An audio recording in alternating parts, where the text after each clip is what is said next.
Okay.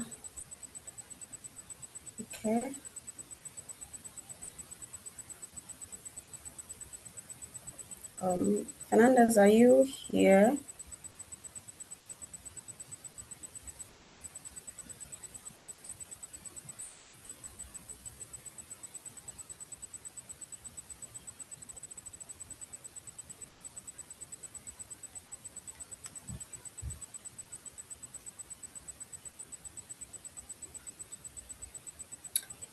Who is the second MBA SLP, please?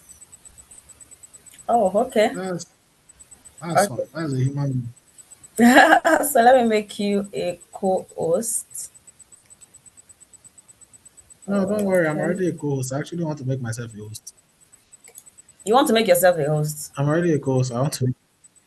Yeah, so I can stream to my preferred platform. Okay, I'm streaming on the SLP platform, YouTube already. So you And I will stream so on my you own. want to So hand that that? one, I'll stream on my own. No, I'm not ending it. Why will I end this? Okay. Favor said I should make her a co-host. Okay, so Fernandez, you are you are the host now, right? Can you make the third MBA SLP? That's Favor. Can you make her a co-host too? Why can't you make her a co-host? Because I'm not even a co-host. You took so I'm not a co-host Hmm. yet. How come? Oh, I'm it not. when they're making people You just co-host. you just made Favor a co-host now. There are some Okay, people so who I are am not. I'm not a co-host yet. Eh? okay, no, I was misreading the signs. Okay, so this room looks okay. I'm out of Am I office. okay? Am I a co-host now? Okay, that means I'm wait. Okay, I'm a co-host now, right? You Don't worry, let might me change my own. So okay. I think you should probably rename your own to your name so that um come in. Uh, host I'm coming with themselves. Start video. Record.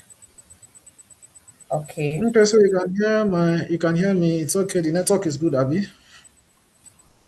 Yes, it is. But why am I not seeing myself? Wait first.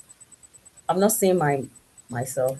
So there Favor, are. how Am I a co-host? Because I can't see myself.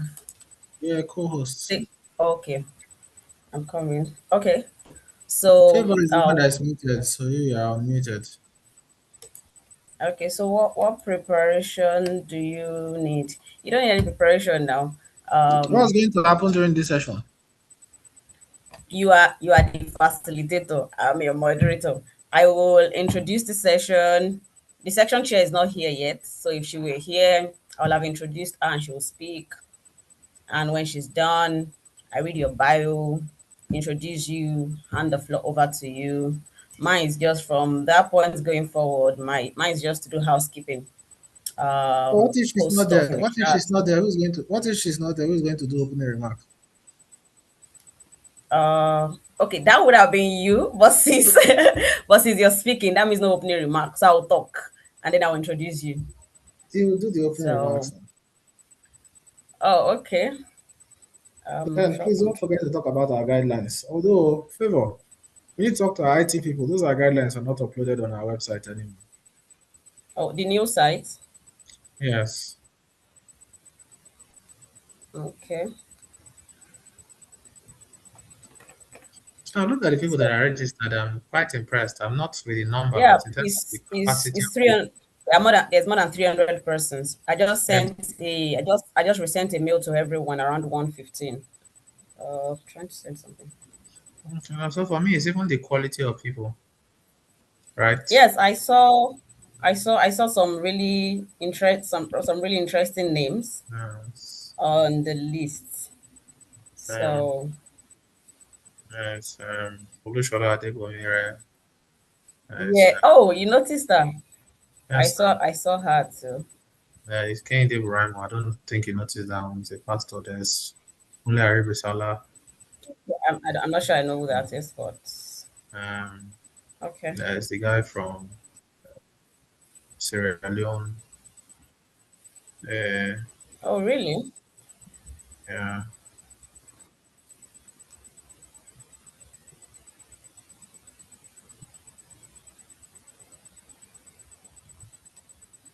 Okay. So when is exactly 2 p.m., I will. Who's typing in the chat box? I think that's Favor. When is time? When it's exactly 2 p.m., I will open the waiting room so that everybody can join. That's okay with you, right? yeah. Okay. Actually, you can even open a few minutes before. Did we send out an email this afternoon? I just said this that 1:15 p.m. I sent No, a mail not to everyone that registered. no general email to everybody. General email in what sense? The emails are About this, becoming too much. Oh. but the session is taking place now. People, yes, that's why I sent a reminder to everyone who registered. They sent a reminder mail. Was it yesterday or day before yesterday? SLP sent a reminder mail this week. So Yes, but one of the most significant reminder mails is the one when the session is just over. when the session has started. So Yes, so session has started. I don't know that one, no. But I feel like at that point, And I know, wahala, let me sleep small. sleep care. You it's just 9 minutes to the time. Oh, I don't know how you want to sleep the sleep. I didn't sleep last night, so I need to. Well, I'll be sorry. sleeping. I'll be sleeping until when you are doing the introduction and when you are doing all those things. I'll sleep through it. Hello. I can hear you. Okay. I don't know if it's my network or yours that's bad, but one of us network is. Well, it's most likely mine because my network has a mind of its own. And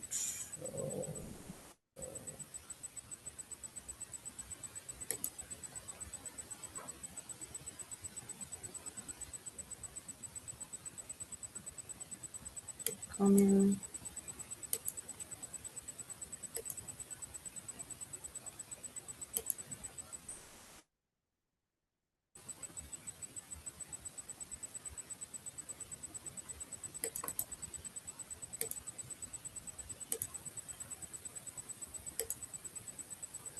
Okay.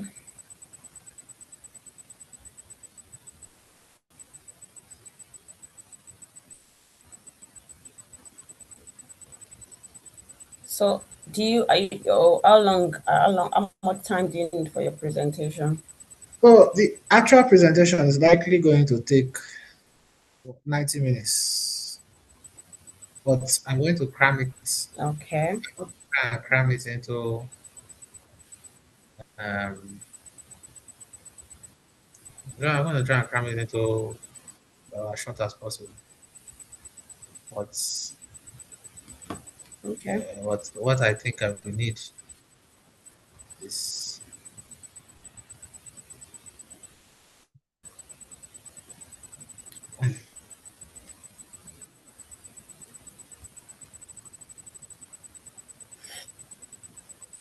I'm so tired. I'm not feeling fine. Oh, Madam Fadeka is here. Let me admit that. Okay.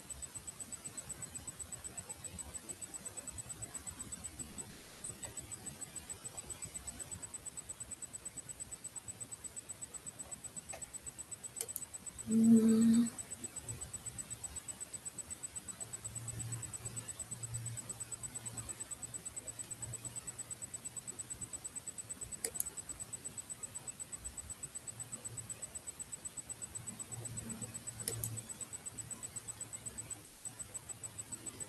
okay. So, since you're saying I should open the waiting room before 2 p.m., so when it is Oh, two wait, minutes wait, to wait. 2 No, p.m., no. Okay, huh. when it's 2 minutes to 2 p.m., I'll open it.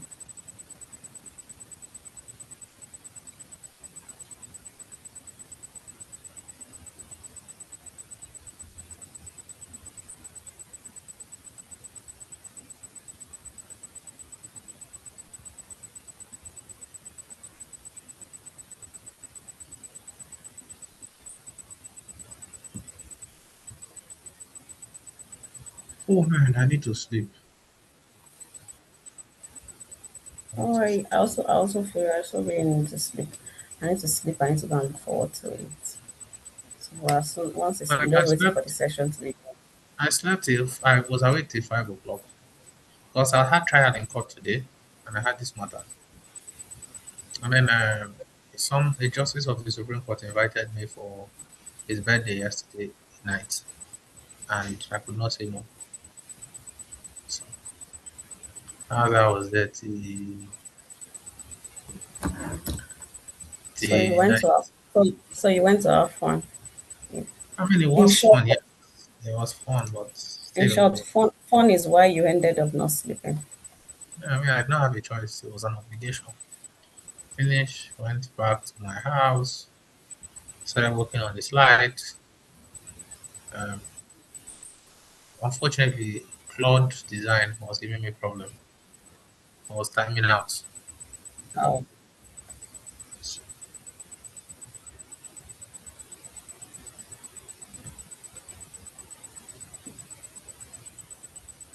hi, Madam Fadeke. Thanks for joining us,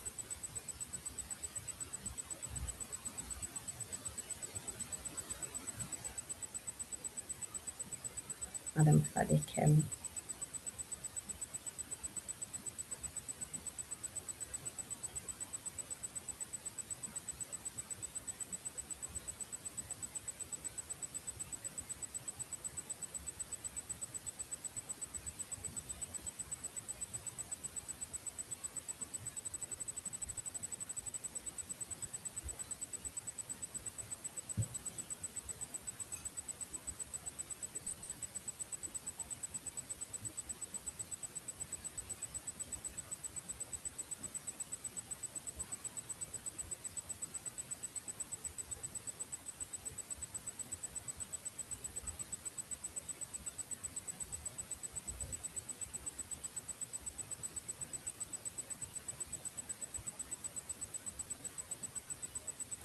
Okay, so in 1 minute, I will be opening the waiting room. You ready, right? You look sleepy. So I was born ready, but You look so sleepy. Don't worry, we'll soon be done.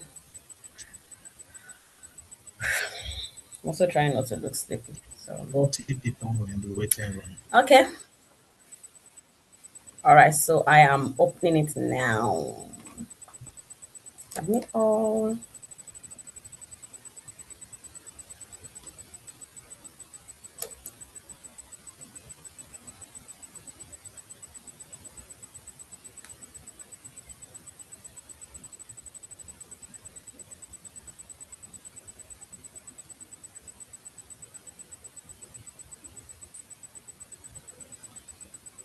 Okay, my lords, Bennett Silk seniors and colleagues, thank you for joining us on another episode of our weekly MBA SLP TMT Webinar Series. Today, today we'll be discussing Claude for Lawyers, a guide to using artificial intelligence safely and ethically. And we are delighted that, I mean, we have almost 50 persons in the room with us already. That's encouraging. We had more than 300 persons who registered for this webinar as at this afternoon. My name is Damilola Victoria Alabi. I am the Secretary of the MBA Section on Legal Practice, Technology, Media, and Telecommunications Committee.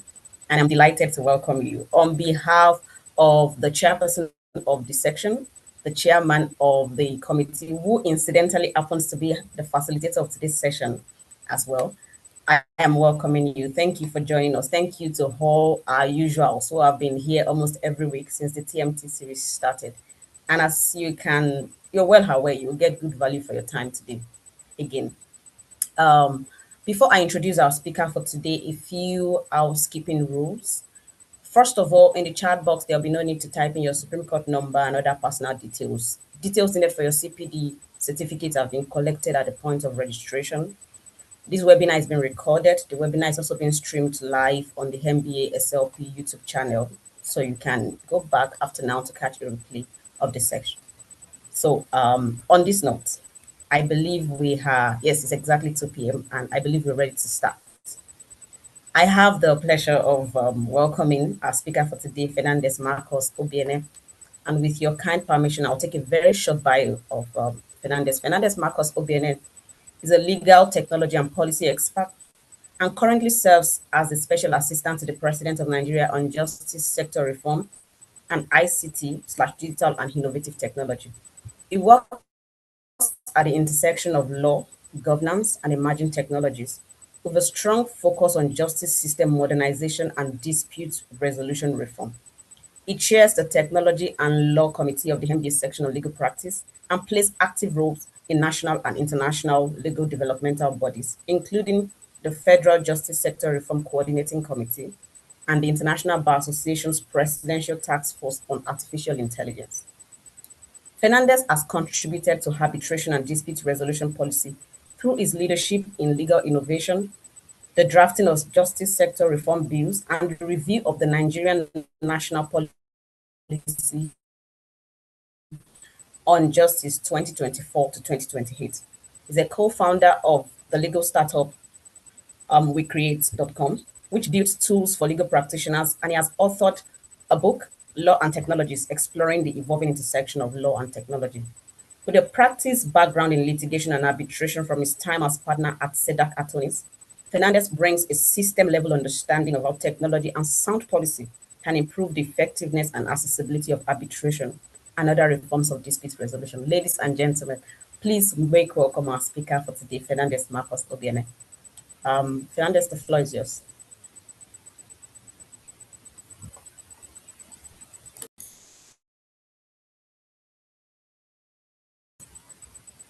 Fernandez, can you hear me?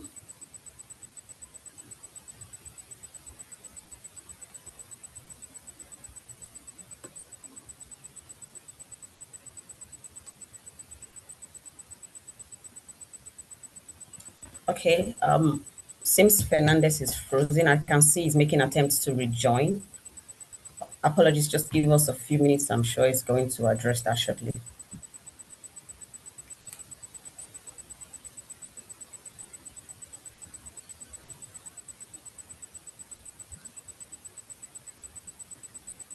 Okay. So, Fernandez, are you back?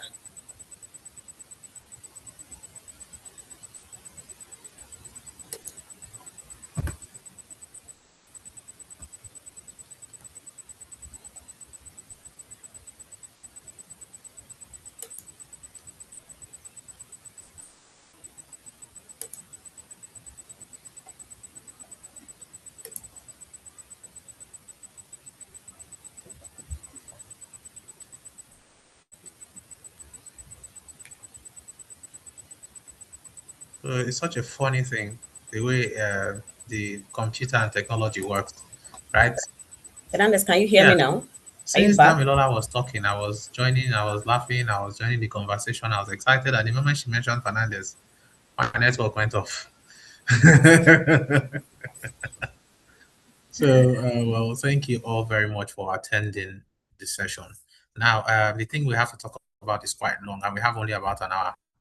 My calculation from the slides I have is that ordinarily this should take 90 minutes, but we're going to try and squeeze it into an hour. So I won't talk too much. I'll try not to talk too much. Now, we'll make this as practical as possible while we're discussing. Now, to add context to this, now, because we are talking about Claude, right, and AI. So I have two slide presentations that I prepared for the session.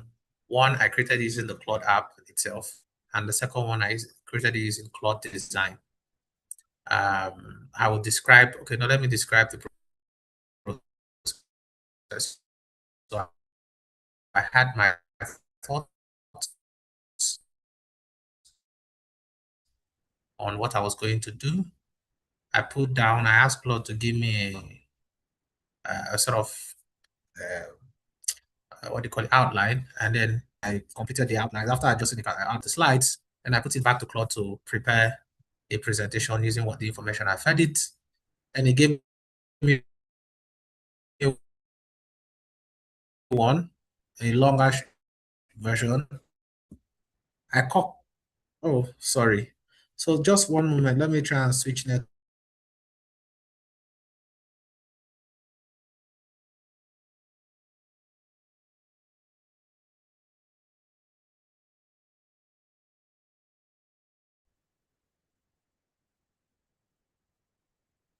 Hello.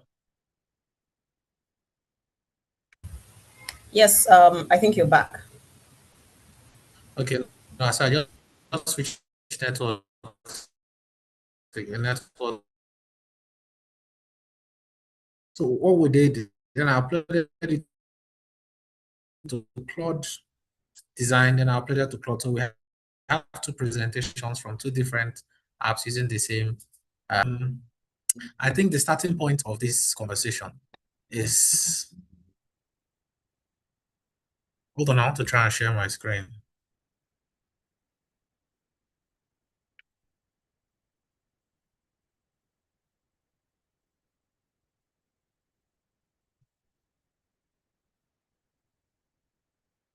So yes, the starting point of this conversation. So as you can see, what you have on your screen is my Claude code screen. Sorry, Claude design screen.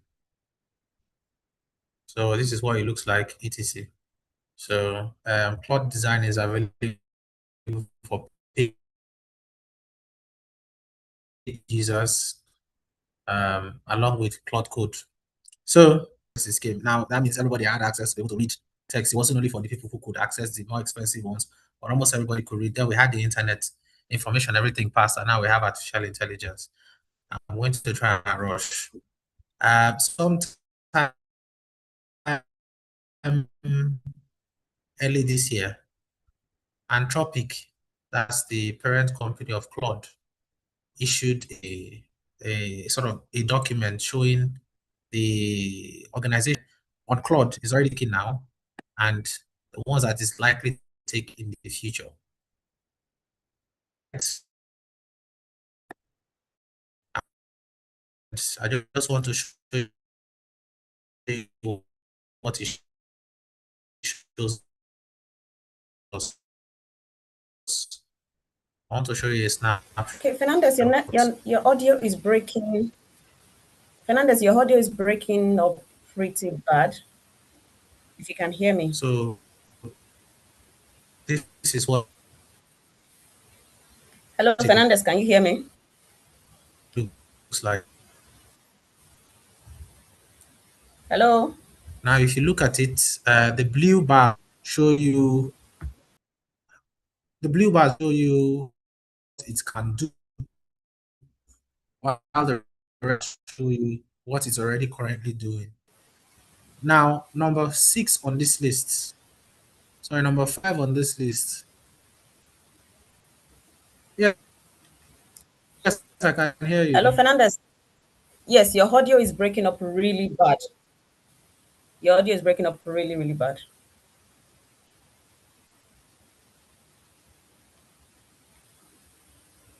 And it appears your video is even frozen at the moment.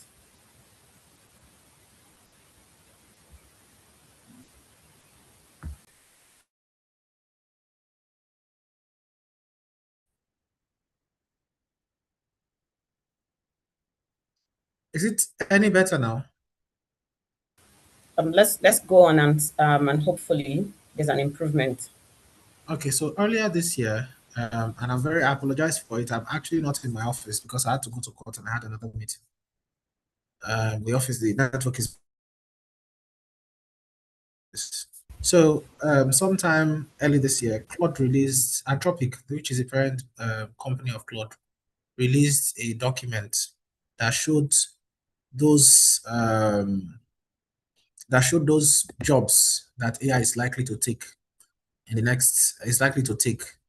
Now, I want to I want to share a snapshot of that document, what they said. Now, if you look at that document, on the document, the blue bars are the potentials, what they think LLMs could theoretically perform, while the red bars show what is already currently performing. Now, if you look at this list, number 5 on this list is legal. So currently, we have about 15% of our work that is being done by artificial intelligence, LLM specifically. The prospect is that 88% of that work is likely to be done by using LLMs. So that's the challenge that we all face today. The possibility that a lot of the things that we do as lawyers might be done by LLMs. What that means, and I just want to be very short about it, is to say that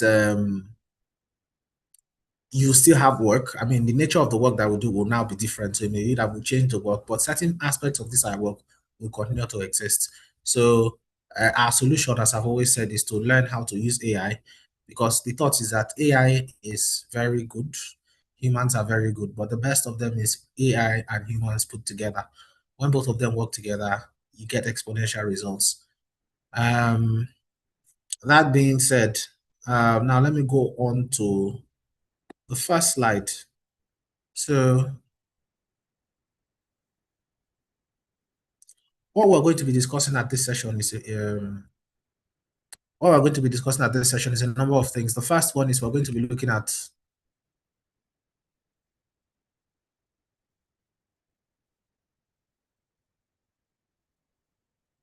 of course, this is setting the stage. We're talk about what Claude is, what Claude is not, and then we're going to discuss AI agents, how to use them on Claude. We're going to discuss Claude code and Claude design, and then we're going to describe setting the stage, then Claude in active practice, then AI agents, and offline analytics, which is something that's important for us because of data protection and all other things. And then we'll have Claude code and Claude design, and then ethical use of artificial intelligence, which is very important. So what is Claude? Does anybody have any? Okay, I'm sure a number of us have used Claude, so I will not even go there. I will just start with this. So we all know, I think everybody here knows ChatGPT, which is the one that came out and made LLMs very popular. The next one that is quite popular is the Google Gemini. We also have Meta, which is on your phones. Gemini works with when you use your browser to search for certain things, and it has a standalone app amongst other things. The Gemini app is what is used to power a number of platforms, including Notebook LM and a bunch of them. A third one is Claude. Now, Claude is good for lawyers like us who do a lot of long form work. Claude is the one that I think has the closest, I think along with Copilot, and has the closest relationship with our work, has the closest reasoning. I've used all three. In fact, I've used 5, 6, 7, 8 of them. For now, the law firms that use their own private LLMs and all those ones. Now, if you're able to do those, great. You don't necessarily need to use Claude. But for those who may not necessarily be able to afford to use private LLM and have to, because we all have to use AI at some point, and have to use Claude or any other forms of LLM, this lecture is really for you to help you understand what it is and what it is not, and how you can use it and how you should not use it. So how does it work? You type a prompt, Claude processes your prompt, then it generates an output. You review that output and refine. In some cases, it's you do it the same, you go over the same thing a number of times. So you do a prompt, Claude processes that prompt, it generates an output, you review it, you don't like it, you send it back, tell it what you need to change again, then it starts afresh again from the prompt, etc., till you get a response.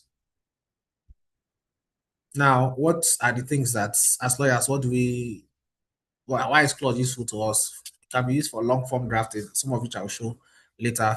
It can be used for document analysis. It can be used for structured reasoning, summarization, client communication, and of course, it's faster. So if you ask somebody to prepare a first draft of a document and ask Claude to prepare a first draft of a document, or most other AIs, it will give you a document much faster than the human would. So you now have an opportunity to refine and refine and refine and get. And a lot of us know, who are used to dealing with work, know that it's much easier to get to edit work, unless it's really bad, than to build it from scratch. At this point, I want to confirm you are still hearing me. Yes. Yes. Okay. Okay. Good. So now we go on to the second slide. So I'm moving in between two slides. Now, what's the difference between a search engine? Okay, no, I think we can leave that. It's not as important. Now, for Claude, there are three. To access Claude, all you need to do is visit claude.ai. I'd like us, because I want this to be as practical as possible, I'd like all of us to actually go to our browsers and type Claude. You can see the spelling of Claude there, .ai. Now, if you're using, or if you're already using a Google account for your Google Chrome, you probably see an option to uh, log in using your Google account. It will ask you a bunch of questions to understand what you are and how you use it. So if you can, please go ahead. So we've done that. And then Claude has three different, what do you call it, three different models. It has the Opus, all of them can be accessed on the Claude account. It has the Opus, which is more deep and complex. It deals with like Lego reasoning of very, very deep and multi-step Lego reasoning, which is better for our AI agents, which we'll talk about later. Then we have the Sonnet, which is good for everyday work, drafting, research, client communication easily. So it doesn't burn up, because when you purchase a paid version of Claude, and I need to mention there's a free version and there's a paid version. The free version allows you limited access to certain things. The paid version has different categories. It has the it has the $20, $17, but with VAT 20. It has the $100, and then it has the other one for the group. Now, of course, each of them has the limits, but the free one has a lower limit. Also, a paid account gives you access to a number of things, including Claude uh, design, which I'll talk about later, and Claude Code, which I'll also talk about later. So, but each of them has the three models. We have Opus, which is the most advanced. We have Sonnet, which is good for your everyday activity. And then we have Haiku, which is for fast responses and results. Now, Claude, again, doesn't know everything. I don't know if all of you, and if you have not, you should read it. The guidelines on the use of artificial intelligence that were released 2 years ago. Was it 2 years ago? Yes, I was released 2 years ago by the MBA section on legal practice and approved by the MBA president at the time, which sort of provides guidelines on how you can use AI for law practice if you're a lawyer. Now, it's important that you read that document. Again, this will discuss some of the items that are already discussed in that document, but it's important that you have read it so that you have an idea. Of course, there are amendments to be done. I know the MBA is working on another version that is the MBA branded, not just SLP branded. So they should be available anytime soon, and then we'll go with it. So what does Claude know? Claude does not know everything, right? Claude is at the very best, its output is always a draft, right? You have a responsibility. So even though for example, I created this document, like I said, using Claude, this particular document using Claude Design, after it finished, what I did, I selected edit here, and I started editing the content of the work, because it's not final. So if you give me something, I may not like it, I will change it, I will change the text. So for example, a very good example, this one kept referencing the NDPR as opposed to the NDPA, which is now in force. And so of course I had to correct it to say, no, this is NDPA and not NDPR. I mean, now there were a lot of things that I had to change to get it to this level, but you understand. So it's trained against published data and principles. It can flag certain uncertainty, and in some cases, rather than inventing confidence, it knows some of the law, the ones that have been uploaded on the internet, some of the documents that have been posted on the internet, judgments that have been posted on the internet that are readable. It does not know what the Morning Gazette is. It cannot tell you what they filed at the Supreme Court today because those have not been uploaded. It cannot tell you what's in your firm's file. Again, those things have not been uploaded to Claude. So now, the rule generally for Claude is that every time it makes a reference, it makes a citation or make a point, you must verify it. Now, it's easier for the older lawyers to do so because, okay, the first part is easier for the older lawyers to do in the sense that if it makes a point and this point is obviously wrong, because you already know what the law is, you can argue, you can say, no, this is not correct. And I do it all the time. I say, it gives me a point and I say, no, I argue this point. So for example, oh no, let me just, but it will give you a point, you argue, you say no, I disagree, and then sometimes he will agree, sometimes he will disagree, which is why it's a little better than most of the other AIs who just generally tend to disagree with you. But in this case, he sort of disagrees with you. then agrees. So, but after you have done that, the citation is the most significant thing. Last week, there was news, the internet went agog that the AI policy that South Africa uploaded had uh, fake fake reference citation. So they had to pull down the AI policy.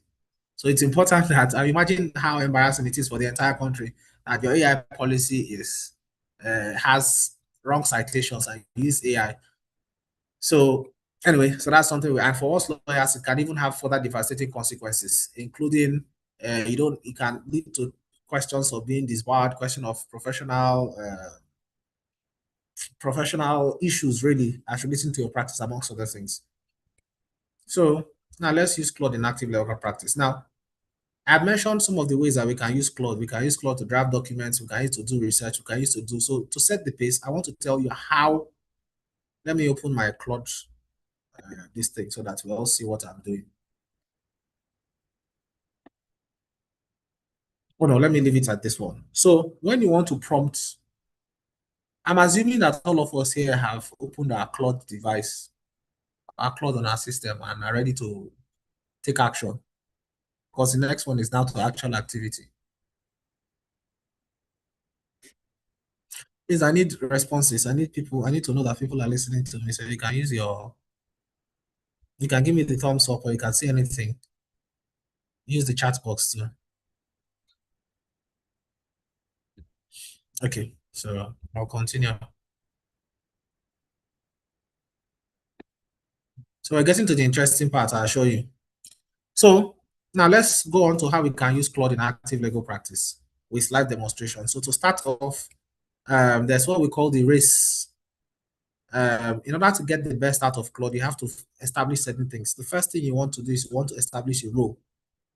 You know, what is his professional competence? You're a senior lawyer, you are a senior draftsman, you're a lawyer, you're a partner in the firm, you are a senior associate in the firm, you're a this, you're a that, you're that. That establishes the role that is acting on. Then the next one is the action. State what you need done. So let's start. You're a senior associate in the law firm. So thing is happening. Okay, I need you to take care of so thing. Then you provide context, which is one of the most significant things. So thing happened on so day, so document. This person told me this person told me this. Then the expectation, how you want the format in which you want everything to go on. Otherwise, you'd find yourself doing this thing over and over and not getting the appropriate results. You can start with the role, then the action you want it to do, then the context, which is one of the most significant things, and then the expectation of how you want it. You want headings, you want lines, you want so fonts. In this particular one, for example, let me go back. So if you see how I prompted this one again, this is Claude Code. So I'm going back to here. If you can see what I'm screening. So I want you to add, at this time I pasted the information I wanted it to use to make the design on it. I pasted a very detailed information. So see, I pasted text, 525 lines of text in the app, right? I said, I want an interactive design that captures the following information. Again, this one, because it's just Claude design, not necessarily Claude code, but I sort of tried to put the context and specific expectations that I want from it. So for the text in the slide, I told it, do not use the black or gray background or yellow or gold. I told it for the next slide, for the text in the slide, only use Barlow, that's the font. You can change the thickness, you can use italicizing, but let it be uniform. That's supposed to be uniform. I want a simple dimple, but you understand me, simple design, but for the processes described in it, I want visuals.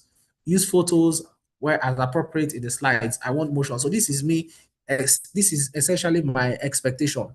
So the first one is my action and the expectation. I've done some other work before, previously with some of the work, but I think it's quite far.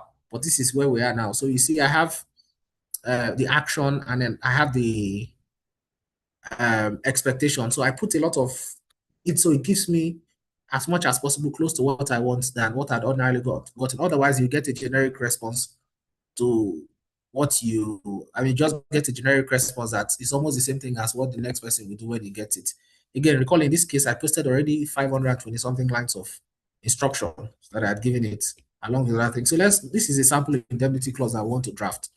So this is a possible rule. You are a senior commercial transaction attorney practicing, of course, you should be lawyer, but attorney is fine because it's a global village.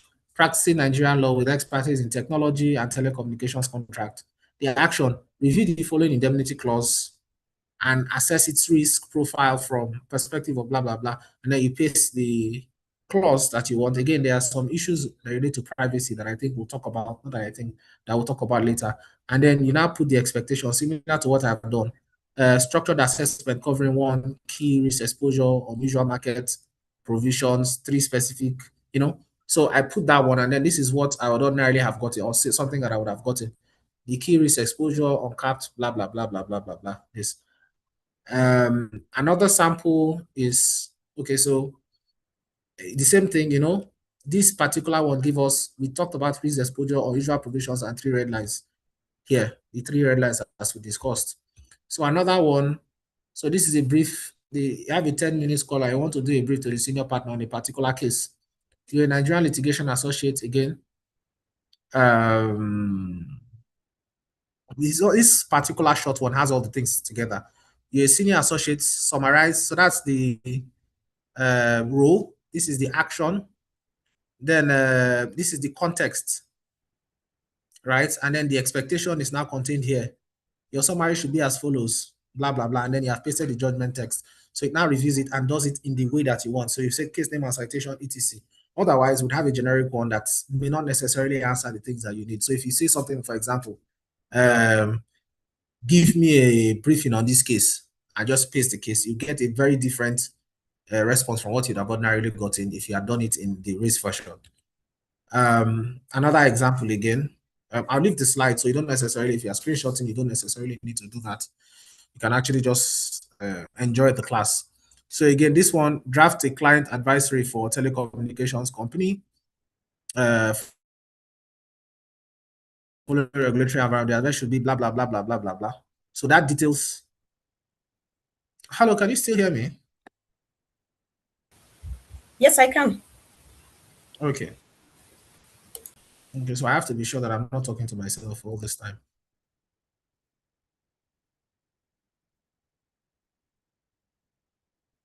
Okay. So this is another one. Again, I've done a number of examples, so I'll just leave this one. So again, once you have set the context, there are certain cases that you have already set the context. So this one, in this context, you have indicated it. So once you have set the context, you can now ask it a bunch of other questions in the same context, and it will keep responding based used on that context. So in this case, we have already established the context is a Nigerian fintech series A, English law, all the information that we need, there. So we cannot ask it multiple questions following that context, and it will work. I would hope that somebody else is trying this thing. I don't know if there's anybody that has been trying it so far. Is there somebody that has been trying it as we've been talking? Because I'd like to see your screen as you're doing it, so it's not just me. Participants cannot share their screen. I disabled that. But someone is asking if you're using the free or paid version of Claude for your presentation. Okay, so I indicated that I use a paid version. The free version won't allow you to be able to use Claude Design. I mean, it's not like you can't do design on Claude. You can do design on Claude, but it won't allow you to do Claude Design. There's an app for Claude called Claude Design or Claude Code. So those two are relevant, and I'm going to come to why Claude Code is relevant. But let's go ahead with it as it is. So I'm using the paid version.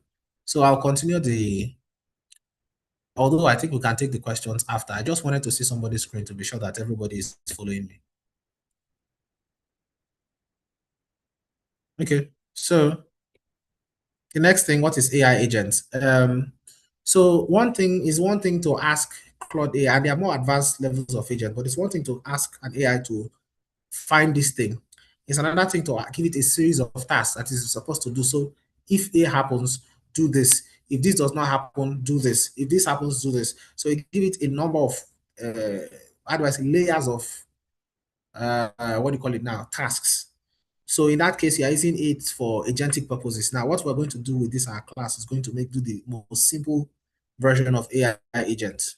So for a regular chatbot, you ask it, what does this clause mean? It gives you a single answer, or you can ask it to describe the clause. Sorry, describe the clause. You can do it. You can even give it to explain the clause rather. It will give you the response. But for an agent, You can ask it a more complex one, like you should research, you should do the research, prepare the memo on the clause. So these are two different things. So you're giving it this, now you have two layers of information. Again, there are more sophisticated ones, for example, ones that enable you do draft emails and enable you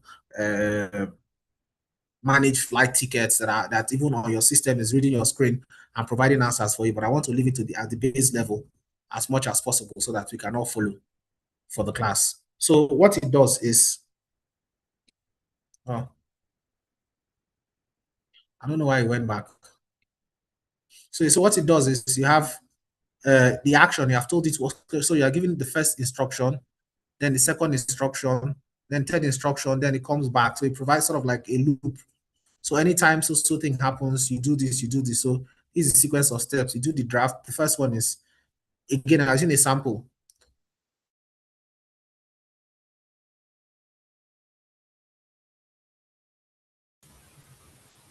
Hi Fernandez, looks like you're frozen.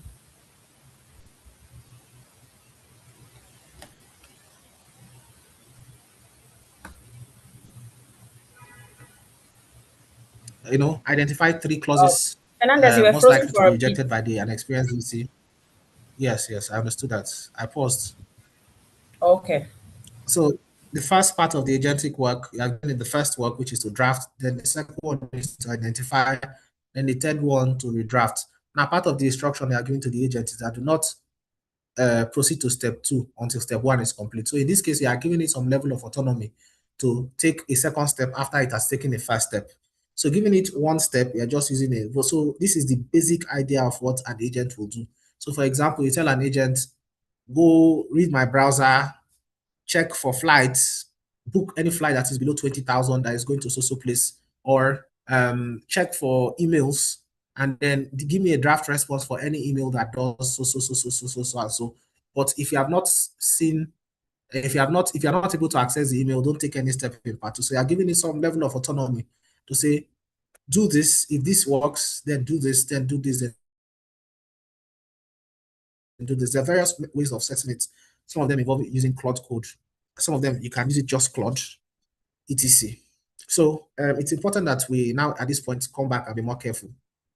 Um, when you use an agent to do an action, you are still the one that's responsible for that action. So it does not transfer to the AI or to another person. You are there.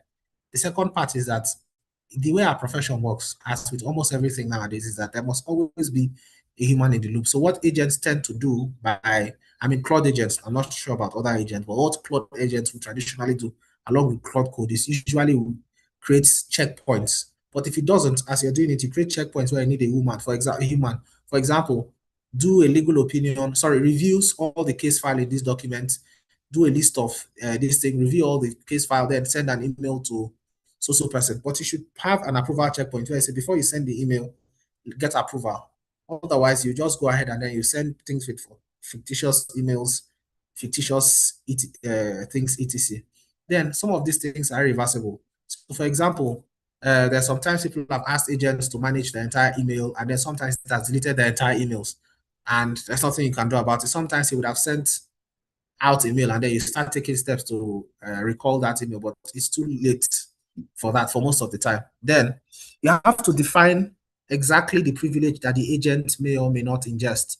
So you also have to create a space. So in my own case, I create a specific folder for my Claude code and related items, right? It only has access to information in that folder. Anything outside that folder that I've not put inside is not supposed to deal with it. That way, I know that if it deletes everything in that folder, it's on its own. If it rewrites anything in that folder, it's on its own. I can get it, but it doesn't take anything outside. In some cases, some people can actually duplicate the work. So you have the actual work, then you have the uh, duplicate that you put in the folder that it can have access to and use to work. Because again, the actions are irreversible and you have to define the privilege. Exactly. You also have to define its own, not just which kind of information it can ingest, what it can do, etc. Now, data presentation, what we're already doing now, I'm already doing data presentation. But before I go on with this, let me share something on my screen quickly. Just one moment, please.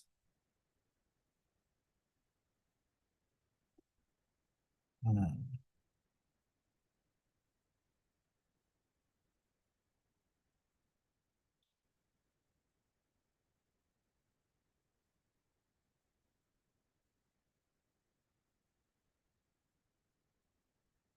So last night in preparation for this class, I gave you this instruction. So this is something I picked from, let me open the Excel document. So this is the headers from an Excel document that we had created. You know, not in February this year, we did a Justice Tech Hackathon and Accelerator program, right? So we put together some information about the teams, etc. And so I took the headers from it and I pasted it at the top. Then I gave it this instruction, Claude, above our headers of my data sets, create one interactive dashboard in HTML format with upload function for data upload. You know, create 5 KPIs, 5 advanced visual slicers, etc. Again, what I wanted to do is I want to create a data analytics dashboard. So this is the instruction I gave it. Of course, it went through all the entire processes, and then this is what it gave me. So I'll open it now in Google Chrome. So let me now share my Google Chrome page.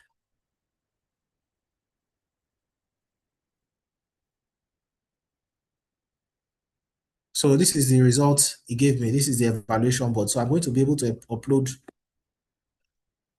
data now. Where is this?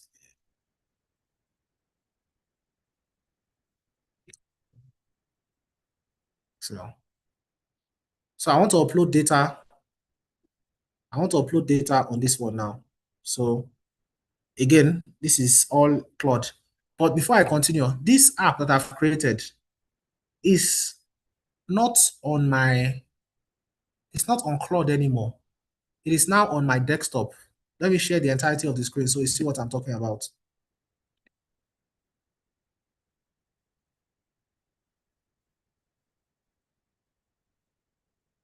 Entire screen, share. So look at the top of my screen where we usually have it. You see that the document is inside users FOBNA downloads team evaluation dashboard.html. It is not under any other, it's not under Claude, it's not saved in Claude. This is my own local data on my computer. So therefore, when I upload the information I want to upload, I'm not uploading sensitive data to anywhere. I'm just doing it on my system. This is as opposed to uploading the entire document on Claude to get the analytics. You can do that, but the likelihood is that you will get you ask other things to get access to your information. Your information will go on to, you know how it is, you go onto a pool of data, etc. And I will come to that to discuss it when we get to ethical use. Now, so we're here. So sample data. Oh no, this is sample data. I want to actually go and upload the data. So documents, Fernandez.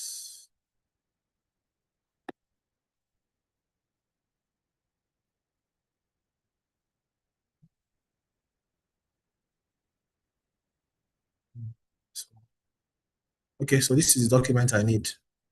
So I've uploaded it. You see that the form is changed immediately. So in total, this is the second stage of screening.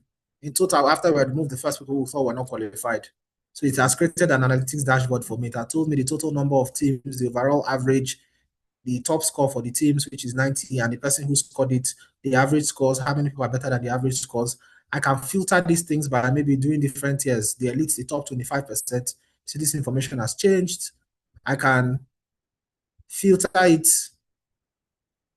you know, highly consistent, different thing. I can use different this thing. I have additional information too. So this shows the team rankings by weighted scores. This shows performance tier. You know, this evaluates the evaluator. This talks about the comparison of the team, how each of the teams did, score distribution, amongst other things. And then you have a whole lot of this thing, evaluation analysis, outlier detection. Who are the outliers? People that have 20, they are low outliers, etc. You can see a score gap analysis. This person had to see the gap between this one and this one.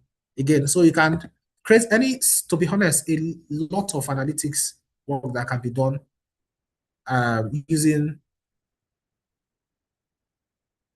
using Claude code.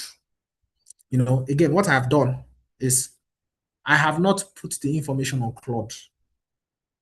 I have put the headers from the document on Claude and told Claude to create an analytics board, HTML analytics board that is available for me to use offline. Once I create that, it now does the analytics for me. So you now create it, and I can't use it and upload my document without fear that I'm uploading my document online to a person's server. Now, for if you want to have a group of people in your firm use it, you can now upload that thing to say, can the analysis be done in Excel? Oh, yes, the analysis can be done in Excel, but it can be done in Excel because, and Claude could also have Excel extensions, but I prefer, for those of us who are not very Excel kind, makes it very easy for you to do it. And I'm not sure I'm not sure up to 30% of us lawyers are very Excel kind of people. So I go on to my presentation.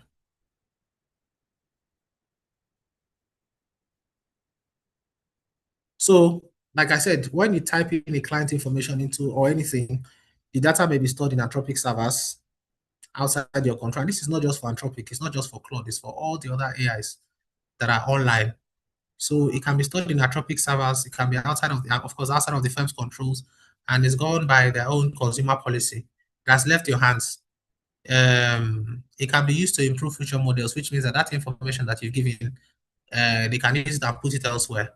And then, of course, the servers are outside. Some of the servers are outside of jurisdiction, which means that you might be violating the the Nigeria Data Protection Act, amongst other things, because you are transferring data without consent, etc.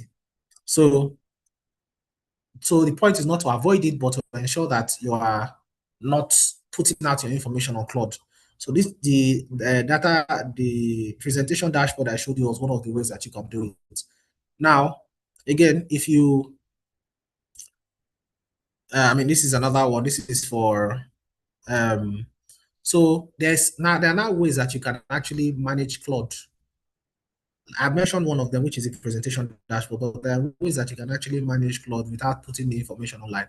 So what do? You create an offline version of a dashboard or any of those things that can do the work for you without actually accessing Claude. So the difference between them, in the first case, where you put it online, is handled by Claude, etc., but it's not appropriate for client matter related information. For the other part, which is the one that you now create an app for your firm, the inputs are not used for model training. You have control over the environment. You have the APIs that you're using for yourself. You have your local interference layers, and you can now deploy confidential work. So this is a step by step of how you can create it. So if you want to do a local version of Claude for the purpose of analytics and a number of other things, that's the one I did is a much simpler one. So this one is a much more detailed one, the one I'm talking about now. So the first step is you get your API key. And how do you get your API key? You go to console.anthropic.com. Again, I'll leave the slide for you. Create a name and firm, and then store firm, and create your firm, the key successfully. Once you've created it, you go and download an app called Anything LLM. So it's free download for apps, etc. Then you connect it, you paste the key inside of the model, the Anthropic key. Then you now have a workspace which you can now put your query inside. You can now ask it any question. You can upload the document and then you can ask it any question locally. Again, I'd appreciate if somebody were doing this thing with me because the process is a little longer. So as I'm talking, I will be slow if I'm talking. So if I have somebody who is going through this step with me, it would be nice. So anyway, so this can be used for bulk analytics, bulk contract analytics. For example, you have a lot of documents. I want to analyze a number of documents. So this is a sample one. So you have uploaded a number of documents. You say, okay, across all uploaded documents, list every agreement with a unilateral termination right in favor of the counterparty, identify blah, blah, blah, blah, blah. Then the output table, you have indicated the output table. And this is a sample of what it will look like if you had done etc, the high, low, medium, etc. So you can use that model. So now we're now getting closer to the ethics. There are certain questions that you should ask your clients. Sorry, you should ask before you put any client data into any tool. Where does inference happen? Does it happen on your device or does it happen on the server? If it happens on the server, like in the case of General Anthropic, it's not something you want to put your client data in. If the inference is done on your system, maybe, or your client server. The second thing is who holds the API key? Is it you or your firm's account, or is it under another person? The third one, the data retention policy. your inputs and outputs, how are they going to be stored? In most cases, you set up, if you are setting up an offline model, you want to set up something that cannot be stored, then you have to have an audit trail. There has to be some level of encryption. Fortunately, the one that I've described with anything LLM has AES 256 at rest and TLS 1.2 in transit. So that's the minimum that you can get. You can get higher. And then, of course, you have to ensure that it's compliant with again, this is one of those places that require the correction. So it's supposed to be NDPA. I thought I changed it, but maybe because I was doing it in the night. So yes, the NDPA or the GDPR compliant. Now, let's go on to Claude Code and Claude Design.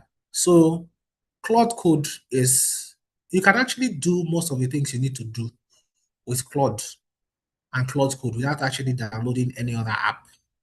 But the problem is, so for somebody who is using a paid version, first of all, you have to have a paid version before you can access Claude Code or Claude Design. Now, for somebody who is using Claude Code or Claude Design, you have how do I describe it now? You have a limited number of tokens you can use, right? So if you are building the same thing you would have built on Claude Code, it will take you a higher amount of tokens if you are using the ordinary Claude to build it. So ideally, what you want to do, particularly if you are building apps, or if you are doing high level work and you want to do it on Claude or any of the LLMs, actually, it's better to download the Claude code and build it. So again, there's a long process of building it. It's something that I will share. I'm happy to share, but the easy way is if you have a Claude account, you simply just type the Claude, give me a step-by-step guide on how to use Claude code. So it will tell you which item to download. So in my case, I downloaded the what do you call it, visual VS Code, but other people can download anything else. You can use anyone they want to use. I also use Terminal for both of them. It allows me, and then it's connected to what we call the GitHub, GIT hub, which allows us to export that data and use it in a safe environment, pending when we are able to expand. So that's for those people that want to build apps for law firms, or those people who are working in IT firms who need to build apps and use them immediately. So for those of you who are here, you have your IT persons who are here, you can actually introduce them to Cloud Code. Again, a lot of the larger corporations are sacking what they call it, are sacking a lot of their programmers, and they are using what we now call vibe coders, which is just people like me and you who understand how to use Cloud Code. So you can set it up. Once it's set up, you can go in and create a website that picks information from um, livescore.com or from wherever, or create this thing that if I upload document, it explains the document and does so. And then you can save it locally on your system, or you can upload it to a website. You can do very simple things, including building your law firm's website or creating a process flow for any sort of document, including email. So the difference, like I've said, is that if you use just your Claude, you'd have limits, right? You have a specific number of tokens for the Claude, but if you use it with your Claude code itself, this is what one of the environments looks like. One moment.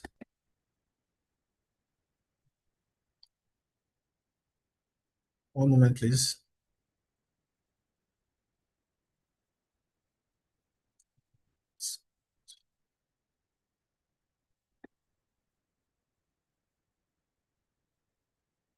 So this is what visual code looks like. Now, in this case, this is my folder that I've chosen that I want to use, Claude C. So that's what I use. I already created something for it, but this one needs me to update, but I'll update it later. Now, in this place, I can type, again, I've connected this with my GitHub. I've connected it with other things. So I can type, say,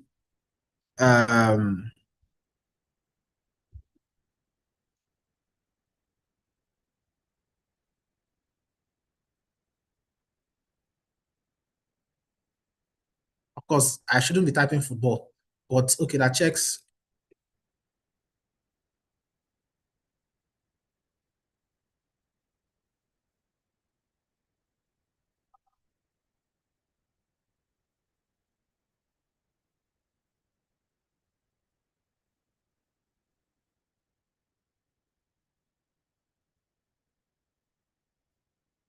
Again, I'm not a coder as such, so I don't use Claude Code as much, but so you'll start working on it. At different points, you'll ask if there's a problem, you have to upload this, you have to upload this, you have to. So essentially, this is one way. So I can do this and upload it directly to my GitHub. And what happens anytime the SCC website creates a new, what do you call it? Creates a new, they have a new update. This thing goes, picks it up there, then sends an email. So fetch, so that this is it again. You will not remember one thing I talked about permissions, right? So at this case, it has started doing the work, but it has asked me a question. Web content may contain malicious code. Is asked for my permission to allow and review once. But in this case, because I'm having this conversation, I should allow requests from scc.gov.ng, and then it will go ahead to build the code. Here's another one again, is asking me launch, blah, blah, blah, blah, blah, allow once. Again, so it does that so that you are the one that is giving it permission to take any step. And before you know, we would have built a working prototype. Again, it may seem technical. Allow once again. Again, so it's a long process. I'll stop sharing. We'll come back to it once it's done. Right? So it may seem technical, but a very easy way to get this information, how to do it, is simply to just go to your Claude as it is, ask it, how do I install Claude Code on my system? And then it will give you, again, it's still asking me for approval, different levels of approval consistently until it is done. So once you do that, it will now tell you if you have a problem, you can go on and ask it, this is the problem I've had. And then it will give you additional information about what you need to do and what other step you need to take, etc. So, I started this one and it's taking me, and it keeps asking me for updates. Sorry, for information about. So, again, this is about Claude Code. So it can help you do what a paralegal or somebody legal assistant could have done in 1 week, in 10 minutes. You don't have to go through anything. You can just give it instruction, open every PDF, find every indemnity, holds, harmless, etc. You can get an entire process done in a couple of minutes, even without having to do it. So it's something that you ordinarily have a paralegal do for you. You can create an app on your own that helps you do this stuff. So this is a clause extractor, a demonstration. So now Claude Design, again, this is only available for people who are using paid versions of Claude. Simply to get access to it, you simply visit. Let me send the link on this thing.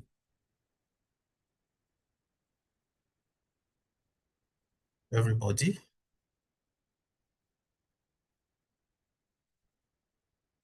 /design. Very simple. So again, you can still do the design on. You can still do design on Claude, right?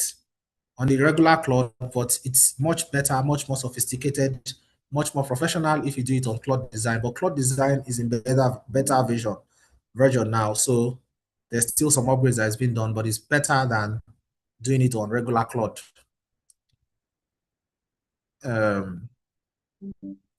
Again, many of the things that I've said on this app also are relevant to if you're using a ChatGPT, if you're using a Gemini, if you're using a Copilot, any of them, right?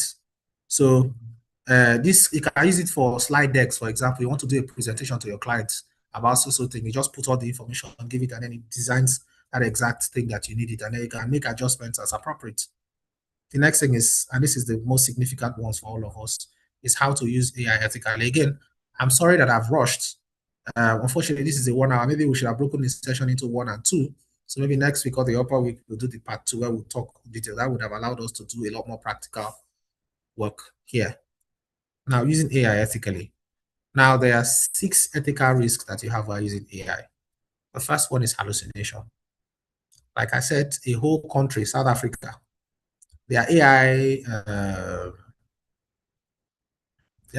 policy was found out to have used AI to generate forged answers. Again, the hallucination is confident, it's fluent, it's authoritative, so you not even think that is something. And also the issue of confidentiality. You don't want to paste your client's data in it. And there are ways that we can help deal with it. The first one is when you want to paste the client information on any AI, you can delete, you can hash out the information related to your clients. right? Remove that part or remove any confidential information from it, from the document, if you have to upload the document, right? There are apps that you can use to hash to anonymize certain parts, so it does it automatically. But if you don't have access to those, you by yourself, remove the do the hashing by yourself. The second one is the third one rather is supervision. Again, at every point in time, the outcomes of AI are always in drafts. They are never a final document. The final document only comes after you have reviewed and approved for a lawyer.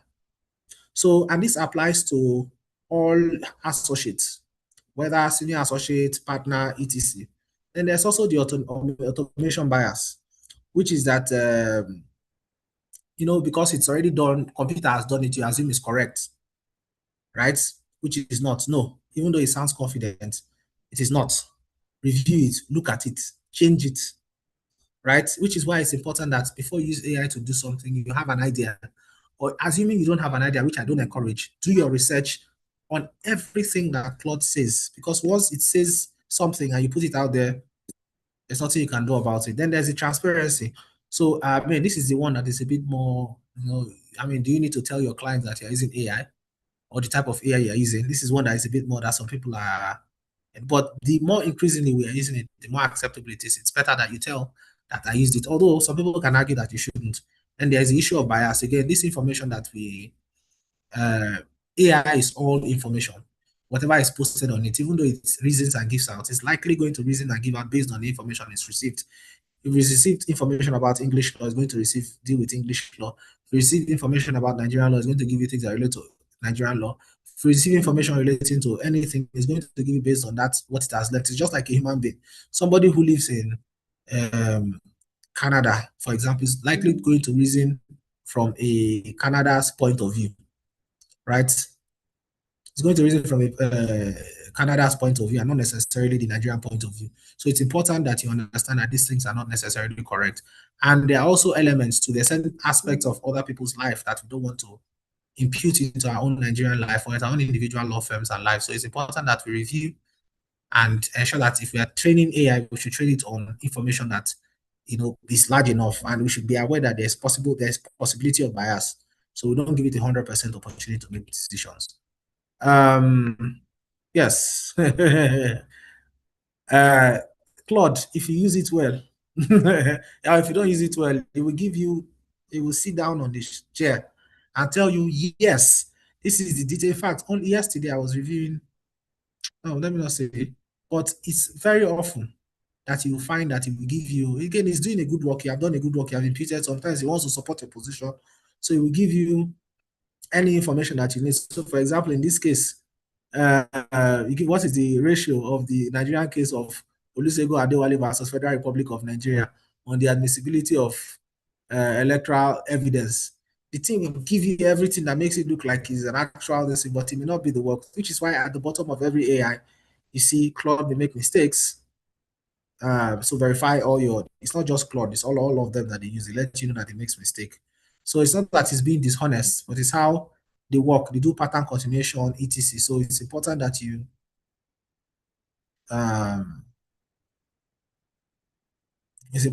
you get this done. The app is already, you just configure your email settings. Okay, so in this case, the app is now on so I've just finished the process of building. So after this session, I'll go and open my GitHub and the app is now available. All I need to do is to go and configure. So this is the message I got while we're having this conversation.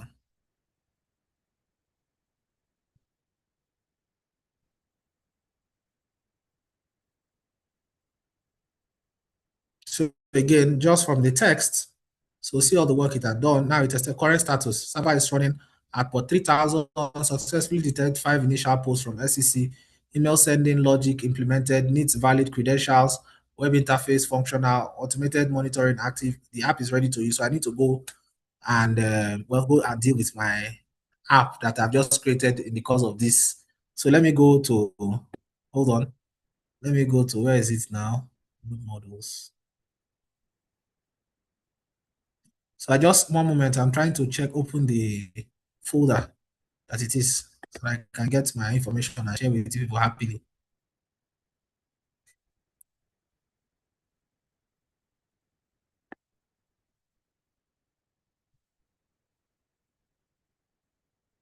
No, not this one.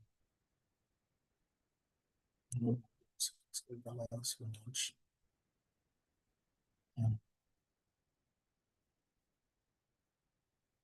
One moment.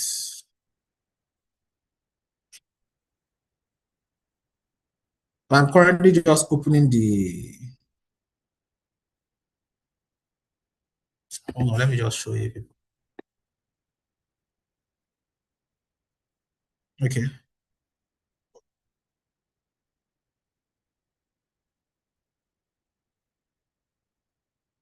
Let me show you where we are now.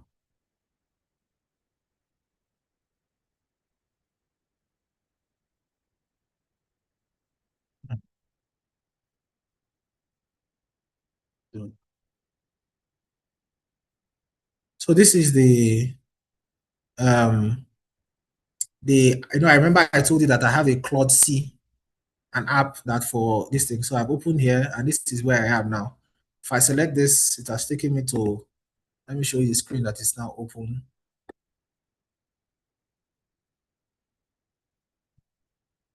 I know that I'm a little fast. So check for new posts. Okay, what's happening? Okay, I need to configure the server email and then update relevant address. But you see that they get the point that the thing has started working, even though so they say sec monitor automatically checks for new posts every 30 minutes and sends email communication. So that's a start. I need to go and configure my email and all those other things for me to be able to give people the information fully. But again, in a couple of minutes since I started talking and now we built an app just by typing.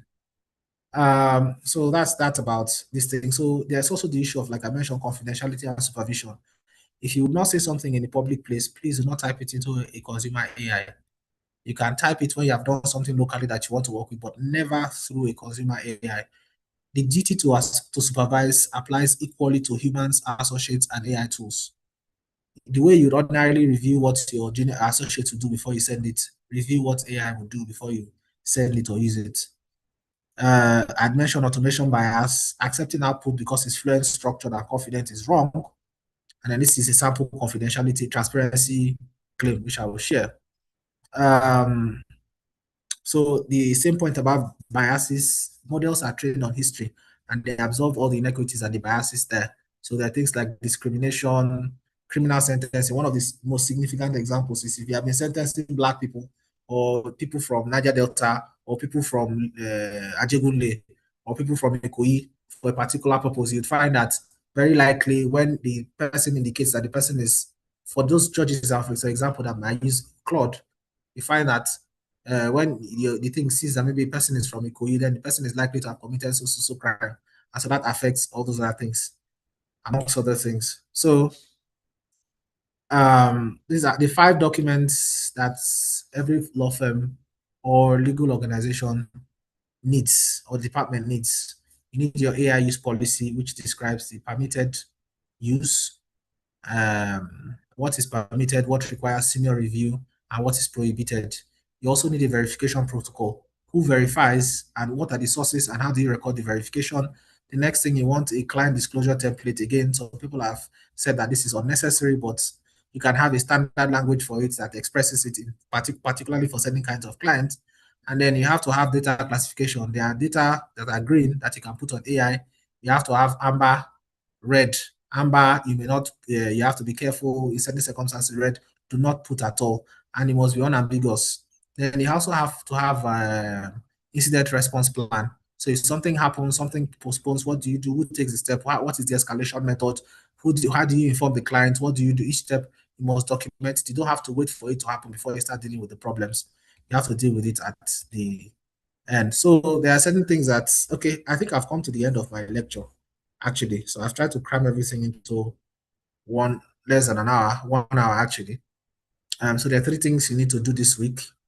You need to open Claude and run something, one task through risk, read the guidance on artificial intelligence that we have, and then you should ensure that when you're writing, you should not use any AI generated output with legal consequence. You cannot send it to a client or any other person without review. by a named responsible practitioner. So this is the final place. This is where you can get much of the information about it. For information relating to Claude, there's Claude AI, console.claude, docs.claude, etc. Check those ones. For tools, I mentioned anything llm.com. I mentioned nodejs.org. Well, I didn't mention, but that's one of them. Then for the compliance, that's Anthropic's compliance notes. And then for our own bar regulatory, there's ndpc.gov.ng. There's the NBSLP website, which has the others. And then there's also my own personal website, which has details of, although my server had a problem, so we're trying to refresh, but by this weekend, it should be sorted out and back where you can get useful information about these things. So in a hurry, I'd probably have left out a few things, but I think at this point, I'm happy to take questions. But let's go over to Damilola. Thank you. Thank you, Fernandez. Thank you for that. I could tell that you were trying to, it was like a race against time for you. But thank you.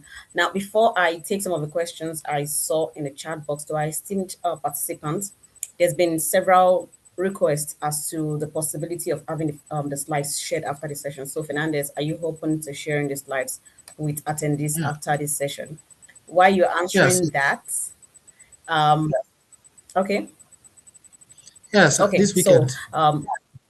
Okay, so the slides will be shared across email to everyone who registered to attend the webinar. We have your email addresses already.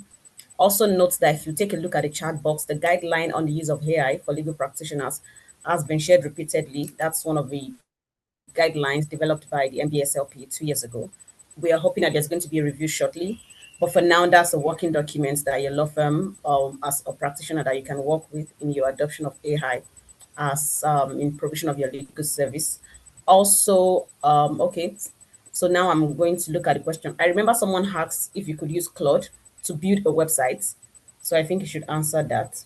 That's one of the easiest things. I told my brother that I could use Claude to build a website. This guy has built like 15 websites for over the last 2 weeks. You just build it, upload it, and multi-page website. You just build it, purchase a domain name, purchase hosting, upload it, and charge the person 500K, 1 million, 7 million, and we're fine. Again, it takes a lot of, I mean, you have to be careful, you have to do design, you have to give it proper prompts, but yes, you can do it and very fast. Okay. There's a question here that I'm sure in the course of your presentation, you used the word inference. So somebody's asking, what do you mean by inference? I can't quite remember, but I would think that in the context, maybe it makes to infer something now. There's a particular Okay. information, what you Yeah. build up from that information, what you reason from that information is what Okay. you inferred. Okay. Olanike Ajayi is asking, how can we create the offline version? Also, the example you showed us, how did Claude get the information when you only uploaded the heading? I'm sure that was when you were looking at the Akaten report when you're trying to create data analysis from that. So Okay, so let me explain that one. It's relatively easy. So what I did, Claude did not have the information. Claude never has that information. So all I did was when I uploaded the headlines, the headings, it created the dashboard. So it is when I now post the information on that dashboard, which is offline and on my computer. It's not online, it's not on Claude, it's not anywhere, which is on my computer. That thing that it has created will now generate the analytics for me, right? So the analytics is offline, while Claude is still online. So you create it, you take it outside Claude, and then upload your information safely. okay, the question about the offline model, I've seen it being asked twice. What's the question exactly? Whether there is the possibility of creating an offline model. I mean, I think I discussed it. I talked about it Okay. in class. You can also, I mean, if you just Google it, there's also one that my friend was always discussing. You can use Ulama to deploy all of it and use it on your system. Yes. But even on the phone, there's one app, I can't remember again. I was using it recently from Google that allows you to download a full whatever on your phone, and you can use your phone to. I think I will check it and I'll send it over the weekend along with my slides. Okay. Thank you for that. There's a question here. What's the difference between action expectation and the ROS model? Oh, sorry, what's the difference between action an expectation in the race model, the same to give the same output. And someone's also asking about Copilot.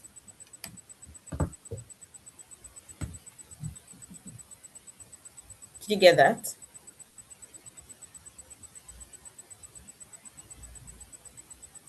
Okay. Hello, Fernandez. Hello. Okay, so let's go back to the presentation and I use the example that's there. Can you see my screen? Yes. Okay. So let's use this example. The role, so the action is the instruction. Review the following indemnity clause and assess its risk, blah, blah, blah. That's basically what you want. The expectation is provides context, right? It should be, the paper should have footnotes. The document that you are, this should have footnotes. It should have page number. The margin should be 0.5%. It should be, it should be in list. It should be, the list should have so thing. It should have, again, a very good example is this one. Is this my, this thing I showed you? This is the so from here, from this do not, if you look at the top, the left part of my screen, yes, the left part of my screen, where I want an interactive design that captures the following information. The information is the information I pasted here, the 523 lines of editor, the speaker notes, right? So then this is now the expectation. So the action is this first part. I want an interactive design that captures the following information, which is this.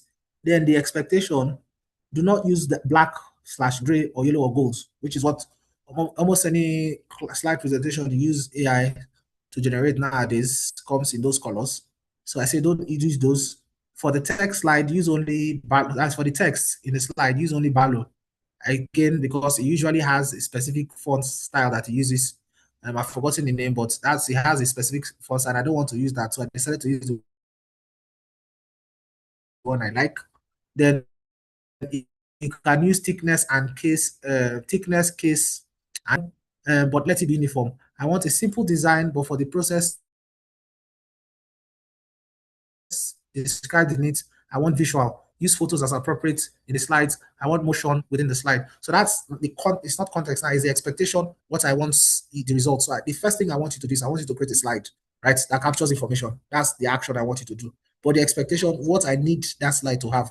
So in this particular case now that we are referring to, like I said, the action is review the blah, blah, blah, the expectation, structured assessment, covering one, blah, blah, blah, blah, blah.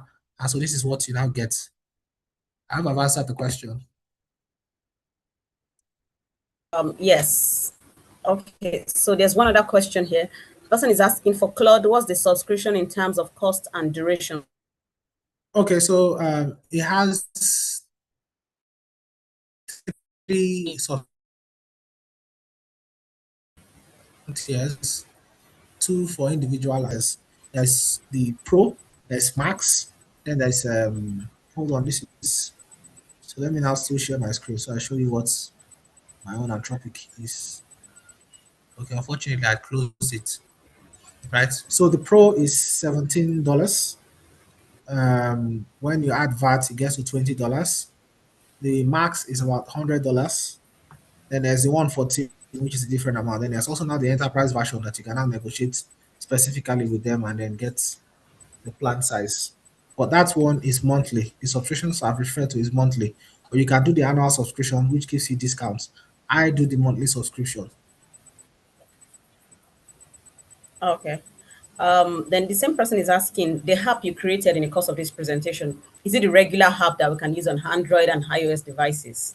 Oh no, so the one specifically I created is not for Android, it's for the online use. So if you have your browser on your phone, you can use your browser. It's not an app. It's not an app for your phone particularly. It's just something that fetches the Okay. information and gives you links. But there are ways that you can actually use CRUD code to develop those apps.